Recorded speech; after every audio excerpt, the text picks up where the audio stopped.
At a homecoming celebration last year, I met a college friend whom I had not seen for 10 years. Chuck was a very bright student and was graduated with honors. His goal when I last saw him was to own his own business in western Nebraska. I asked Chuck what kind of business he finally established. Well, he confessed, I didn't go into business for myself. I wouldn't have said this to anyone 5 years ago or even 1 year ago. But now I am ready to talk about it. As I look back at my college education now, I see that I became an expert in why a business idea won't work out. I learned every conceivable pitfall, every reason why a small business will fail. You have got to have ample capital. Be sure the business cycle is right. Is there a big demand for what you will offer? Is local industry stabilized? 1001 things to check out. The thing that hurts most is that several of my old high school friends who never seemed to have much on the ball and didn't even go to college now are very well established in their own businesses. But me, I'm just plodding along, auditing freight shipments.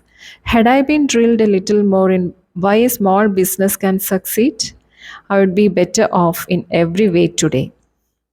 The thinking that guided Chuck's intelligence was a lot more important than the amount of Chuck's intelligence. Why some brilliant people are failures. I have been close for many years to a person who qualifies as a genius, who has high abstract intelligence and is Phi Beta Kappa. Despite this very high native intelligence, he is one of the most unsuccessful people I know. He has a very mediocre job. He is afraid of responsibility. He has never married. He has few friends. He's never invested in property of any kind. This man uses his great brain power to prove why things won't work rather than directing his mental power to searching for ways to succeed. Because of the negative thinking that guides his great reservoir of brains, this fellow contributes little and creates nothing. With a changed attitude, he could do great things indeed. He has the brain to be a tremendous success, but not the thought power.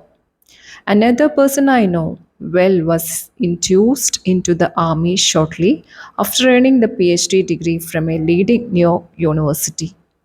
How did he spend his 3 years in the army? Not as an officer, not as a staff specialist. Instead, for 3 years he drove a truck. Why? Because he was filled with negative attitudes toward fellow soldiers. I am superior to them, toward army methods and procedures, toward discipline, toward everything, including himself. That means I'm a fool for not figuring out a way to escape this trap. Like that. This fellow earned no respect from anyone. All his vast store of knowledge lay buried. His negative attitude turned him into a flunky. Remember, the thinking that guides your intelligence is much more important than how much intelligence you have. Not even a PhD degree can override this basic success principle. Several years ago, I became a close friend of Phil F., one of the senior officers of a major advertising agency. Phil was director of marketing research for the agency, and he was doing a bang up job. Was Phil a brain? Far from it. Phil knew next to nothing about research techniques. He knew next to nothing about statistics. He was not a college graduate. He was not a college graduate, though all the people working for him were. And Phil did not pretend to know the technical side of research. What then enabled Phil to command $30,000 a year while not one of his subordinates earned $10,000? This Phil was a human engineer. Phil was 100% positive. Phil could inspire others when they felt low. Phil was enthusiastic. He generated enthusiasm. Phil understood people, and because he could really see what made them sick, he liked them. Not Phil's brain, but how he managed those brains made him 3 times more valuable to his company than men who rated higher on the IQ scale. Out of every 100 persons who enroll in college, less than 50 will graduate. I was curious about this, so I asked a director of admissions at a large university for his explanation. It's not insufficient intelligence, he said.